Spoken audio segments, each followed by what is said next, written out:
Good morning students. आज हम लोग यूनिट 5 प्लेइंग विथ नंबर्स का अगले पार्ट हम देखेंगे। जैसे यहाँ पे A90 प्लस 382 और इसके बाद यहाँ पे सम करके दिया हुआ है, यहाँ 8 है, फिर यहाँ पर A है और ये 1 1 है। तो यहाँ पे क्या करना है, हर एक डिजिट्स के लिए, हर एक अल्फाबेट के लिए एक सफिशिएंट डिजिट्स यहाँ पे रखना है। तो सबसे पहले हम लोग डिजिट्स को देख लें कि डिजिट्स कौन कौन से होते हैं। तो ये डिजिट्स होते हैं 0 1 2 3 4 5 6 7 8 9, यानी नंबर में हम इन्हीं डिजिट्स का यूज करते हैं। और हर एक अल्फाबेट्स जैसे ए हुआ, चाहे बी हुआ, या आगे भी कोई अल्फाबेट्स रहेंगे, तो एक अल्फाबेट्स के लिए एक डिजिट्स का यूज होगा। जैसे बी के लिए अलग डिजिट होगा तो ए के लिए अलग होगा। अब यहाँ पे हम देखें कि फर्स्ट कॉलम को जब हम ऐड कर रहे हैं तो हमारा सम कितना आ रहा है, 8 आया है, यानी b + 2 इज इक्वल टू कितना आ रहा है, 8 आ रहा है। तो b का वैल्यू क्या हो सकता है, b का वैल्यू हो जाएगा 8 - 2 इज इक्वल टू कितना हो जाएगा, 6 हो जाएगा, यानी b का वैल्यू कितना हो जाएगा, 6 हो जाएगा। इसी तरह से अगर हम 9 और 8 को ऐड करें, अब यहाँ पे कैरी नहीं है, कैरी यहाँ कैरी नहीं होगा, यहाँ पे 9 + 8 करेंगे तो a का वैल्यू कितना आएगा, तो 9 और +8 इज इक्वल टू 17। और यहाँ पे हम देख रहे हैं कि जब 17 हो रहा है तो a का वैल्यू कितना हो जाएगा, यानी एक डिजिट वंस डिजिट का यूज करेंगे तो a का वैल्यू कितना हो जाएगा, यहाँ पे a = क्या हो जाएगा, 7, और 1 क्या हो जाएगा, कैरी हो जाएगा, 1 क्या हो जाएगा, कैरी इसके ऊपर हो जाएगा। अब यहाँ पे a + 3 और कैरी कितना है, 1 है, +1 इज इक्वल टू कितना सम करने पे आ रहा है, तो 11 आ रहा है, 11 आ रहा है ना। पहले से ही हमने क्या फाइंड कर लिया, a का वैल्यू फाइंड कर लिया 7, और यहाँ पे हमको a का वैल्यू फाइंड करने की कोई जरूरत नहीं है। तो एक जगह पे अगर हम वैल्यू पुट कर दें 7 और चेक कर लें कि 11 आ रहा है कि नहीं, तो 7 + 3 + 1 इक्वल टू कितना है, 11 ही आएगा। यानी हमारा ये जो डिजिट्स का वैल्यू है अल्फाबेट्स के लिए, जो हम डिजिट्स यूज कर रहे हैं वो सही है। देयरफॉर इसको हम सही से हम राइट कर सकते हैं। a की जगह पे क्या लिखेंगे, 7 राइट कर देंगे, उसके बाद 9 है, और b की जगह पे 6 लिखेंगे। इसी तरह से नीचे में 3 8 2 और इसका सम करेंगे तो यहाँ पे 8 हो जाएगा। यहाँ a का यूज किया गया है तो a का वैल्यू कितना आया है, 7 आया है, और फिर इसके बाद यहाँ पे 1 1 यानी 11 लिखा हुआ है। अब चेक करते हैं कि सही है कि नहीं। 6 और 2 को ऐड करेंगे तो 8 होगा, इसके बाद 9 और 8 को ऐड करेंगे तो 17 होगा, और 1 कैरी ओवर चला जाएगा, कैरी।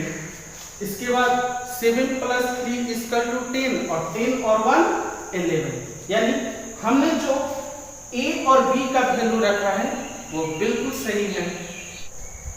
इसी तरह से अगला क्वेश्चन है, जैसे 2 a 9 6 1, यहाँ पर b है, अब इसके बाद क्या है, कितना है, 3 है, और इसको ऐड किया गया है। तो ध्यान दीजिएगा, a के लिए हमको सिर्फ इसमें से कोई एक डिजिट का वैल्यू होना चाहिए। क्या करेंगे, यानी a + 6 = 3 आना चाहिए, a और +6 इज इक्वल टू 3। कितना होना चाहिए वैल्यू, 3 होना चाहिए। अब देखिए यहाँ पे 6 है, 3 से ज्यादा है, 6 क्या है, 3 से ज्यादा है, और किसी भी ज्यादा नंबर में ऐड करेंगे तो वैल्यू 6 से क्या होगा, ज्यादा ही होगा, कम नहीं होगा। तो इस 3 को हम क्या बना देंगे, 13 बना सकते हैं। 13 कितना बना देंगे, 13, और ऐड करने के बाद 1 जो है आगे कैरी हो जाएगा। 2 क्यों नहीं बनाए, 2 भी तो बना सकते हैं। अगर हम 3 यहां पे है, आगे 2 भी राइट कर सकते हैं। तो एक बात और सोचना है कि 6 में हम कितना ऐड करेंगे कि क्या हो जाए, 23 वैल्यू हो जाए। तो इसमें अगर हम 17 ऐड करेंगे तो कितना वैल्यू होगा, 23। लेकिन आपको 6 में ऐड करने के लिए ए का वैल्यू जो होना चाहिए वो सिंगल 1 डिजिट में होना चाहिए, ना कि 2 डिजिट में होना चाहिए। यहाँ पे कितना है, 2 डिजिट नंबर है, तब 23 आएगा। लेकिन अगर हम 6 में सिर्फ 1 डिजिट ऐड करेंगे, 6 में अगर हम 7 ऐड कर दें तो ये कितना वैल्यू होगा, 13 होगा, और जो कि हमारा सिंगल 1 डिजिट है। तो इसलिए यहाँ पे क्या करेंगे, 6 से ये छोटा नंबर 3 था, तो इसको हम क्या बना देंगे, 13 बना देंगे, और तब हम ए का वैल्यू आराम से फाइंड कर सकते हैं। अब यहाँ पे ए का वैल्यू कितना हो जाएगा, 13 माइनस 6 इज इक्वल टू कितना, 7। यानी ए का वैल्यू कितना आ गया, 7 आ गया। अब आगे हमारा 1 जो गया है, यहाँ से 13 से 1 यहाँ पे कैरी हुआ है। अब अगले टर्म में हम क्या करेंगे, 2 प्लस 9 और प्लस 1 जो कैरी गया है वो राइट कर लेंगे, और इसके बाद 1 भी है, कितना है, 1 भी, यानी यहां पर 1 डिजिट पर वैल्यू कितना है, b है। जब हम इसको राइट करेंगे तो 2 प्लस 9 इक्वल टू 11, और 11 ओवर 1 2 है, कितना आ रहा है, 12, और 12 इक्वल टू 1b, यानी ये 10 डिजिट पे यूज हो रहा है और ये 1 डिजिट पे। और दोनों तरफ अगर हम इक्वेट करके देखें तो b का जो वैल्यू है हमारा कितना आ रहा है, देयरफॉर b इक्वल टू कितना हो जाएगा, 2 हो जाएगा। अब हम इसको हम चेक कर लेते हैं, जो हमने a और b का वैल्यू हमने फाइंड किया है वो सही है कि नहीं है। जैसे 2 लिखा हुआ है, 2 राइट कर देंगे, और a का जो वैल्यू आया है वो आया है 7, तो a की जगह पे क्या लिखेंगे, 7 राइट कर देंगे। इसके बाद 9 6 है, 9 यहाँ पे, 6 यहाँ पे, और हमें क्या करना है, ऐड करना है। यहाँ पर 3 का यूज किया गया है, 3 राइट कर लिए, और फिर इसके बाद b का यूज किया गया, तो b का वैल्यू 2 आया है, इसको हम 2 राइट करेंगे, और इसके बाद 1 है, 1 हमने यहाँ पे लिख लिया। अब देखते हैं कि ये सही है कि गलत है। 7 और प्लस 6 जब ऐड करेंगे तो 13 होगा, 13 का 1 डिजिट हम राइट करेंगे 3, और कैरी 1 ऊपर चला जाएगा। इसके बाद 2 और प्लस 9 11 और 1 12, तो देख रहे हैं कि सही है। इसी तरह से अगला क्वेश्चन है, a 8 5 6, यहाँ पे कितना है, b है, और यहाँ भी कितना है, b है।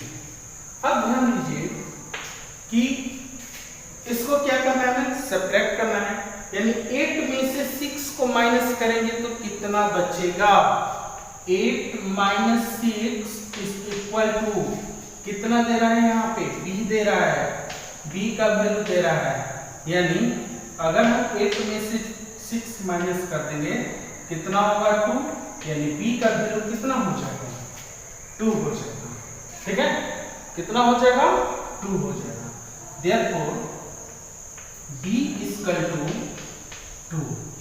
अब अगले टर्म में आते हैं कि a minus 5 equal to b, यानी a minus 5 is equal to कितना है, b है, और b का ऑलरेडी हमने वैल्यू फाइंड कर लिया है, वो आया है 2, यानी a माइनस 5 इक्वल टू कितना हो गया, 2 हो गया। तो a का वैल्यू आराम से फाइंड कर सकते हैं, a इक्वल टू कितना हो जाएगा, 2 प्लस 5 इज इक्वल टू 7। इसके बाद हम लोग चेक भी करेंगे कि हम लोग क्वेश्चन को सही बनाए हैं या गलत बनाए हैं। जैसे यहाँ पे a की जगह पे क्या यूज करेंगे, a का वैल्यू 7 आया है, तो 7 राइट कर लेंगे। इसके बाद 8 है, 8 राइट किए, फिर आगे है 5 और 6 है, माइनस करना है मुझे, और b और b दोनों जगह b का यूज किया गया है, यानी b का वैल्यू हमारा 2 आया है, तो यहाँ पे राइट करेंगे 2, यहाँ भी 2 राइट करते हैं। अब चेक कर लेते हैं, 8 माइनस 6 इसका तो कितना आता है, 2 आता है। 7 माइनस 5 इसका तो कितना होगा, 2 हो जाएगा। अब अगला क्वेश्चन है a b और यहाँ पे मल्टीप्लाई हो रहा है 3 से, यहाँ पे लिखा हुआ है 2b b। अब ध्यान देना है कि यहाँ पे वो अल्फाबेट का यूज किया गया है, 3 से मल्टीप्लाई किया जा रहा है, और 3 में अगर एक डिजिट में हम मल्टीप्लाई करें तो क्या आना चाहिए, b का वैल्यू उतना ही होना चाहिए। जैसे 3 multiply b equal to 1 digit कितना होना चाहिए, b होना चाहिए। अब थोड़ा सा हम देखें इसको कि 3 मल्टीप्लाई 1 कर दें, 3 मल्टीप्लाई 1, और यहाँ 3 में जितना से मल्टीप्लाई कर रहे हैं 1 डिजिट उतना ही होना चाहिए, 3 कितना हो जा रहा है, 3 हो जा रहा है। अगर 3 मल्टीप्लाई 2 करें तो इसका प्रोडक्ट में भी 1 डिजिट कितना होना चाहिए, 2 होना चाहिए, इसको मल्टीप्लाई करेंगे तो 6 होगा। इसी तरह से 3 मल्टीप्लाई 4 करते हैं तो यहाँ पे क्या हो जा रहा है, 12 हो जा रहा है, जो कि यहाँ पे क्या होना चाहिए, 1 डिजिट पे 4 होना चाहिए, और ये क्योंकि यहाँ पे 4 है। ऐसा कौन सा नंबर है, कौन सा डिजिट है जिसको मल्टीप्लाई करने पर वही डिजिट्स 1 प्लेस पे आए, तो वो है, चेक कर लेंगे मल्टीप्लाई करेंगे कि 3 मल्टीप्लाई 5 अगर करते हैं तो यहाँ पे कितना हो जाएगा, 15 हो जाएगा। यानी यहाँ पे 5 से मल्टीप्लाई किया जा रहा है तो 1 डिजिट भी हमको कितना चाहिए, 5 चाहिए। तो क्या करेंगे, 3 multiply b equal to b हमारा प्रोडक्ट आना चाहिए 1 प्लेस पे, तो इसके लिए हम क्या करेंगे, 3 मल्टीप्लाई 5 इक्वल टू कितना हो रहा है, 50, देयरफॉर b का वैल्यू कितना हो जाएगा, 5 हो जाएगा। और जब b का वैल्यू 5 हो गया तो यहाँ पे अब आगे देखिए कि 3 मल्टीप्लाई 8, यहाँ से 1 कैरी ऊपर हो जाएगा, इसमें कैरी 1 आएगा, लेकिन 3 मल्टीप्लाई 8 और प्लस 1 कैरी हमारा 2b होना चाहिए, यानी 2 डिजिट में आंसर इसका आना चाहिए। तो b की जगह पे तो 5 वैल्यू फाइंड कर लिए हैं, तो 3 मल्टीप्लाई 8 और plus 1 is equal to 25 value होना चाहिए। अब हमको a का वैल्यू फाइंड करना है, तो इसके लिए हम क्या करेंगे कि 3 मल्टीप्लाई 8, इसको मल्टीप्लाई करेंगे, a की जगह पे अगर हम वैल्यू 8 रखते हैं, यानी 3 मल्टीप्लाई 8 24, और 1 का वैल्यू 1 ऐड कर देते हैं तो 25 हो सकता है, यानी a का वैल्यू कितना आएगा, 8 आएगा।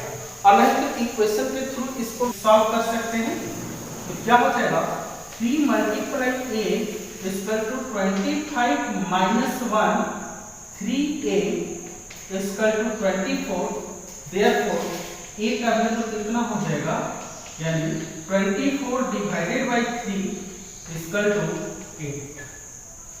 यहाँ पे हमने क्या वैल्यू फाइंड किया, b का वैल्यू 5 फाइंड किया है, a का वैल्यू 8 फाइंड किया है। अब हम लोग चेक कर लेते हैं कि जो हमने बनाया है वो सही है या गलत है। जैसे a है, a का पहले यूज किया गया है, तो a का वैल्यू हमने कितना फाइंड किया है, 8 फाइंड किया है। इसके बाद b है, b के लिए हमने वैल्यू फाइंड किया है 5, और मल्टीप्लाई मुझे करना है कितना से, 3 से। आगे 2 जगह b का यूज किया गया है, यानी b का वैल्यू 5 और यहाँ पे 2 का यूज किया गया है। अब चेक कर लेते हैं कि ये जो प्रोडक्ट है वो सही है कि गलत है। 3 मल्टीप्लाई 5 इक्वल टू 15 होता है, 15 से 5 यहाँ पे लिखेंगे और 1 यहाँ पे कैरी हो जाएगा। 3 मल्टीप्लाई 8 इक्वल टू 24 और 1 कितना हो जाएगा, 25।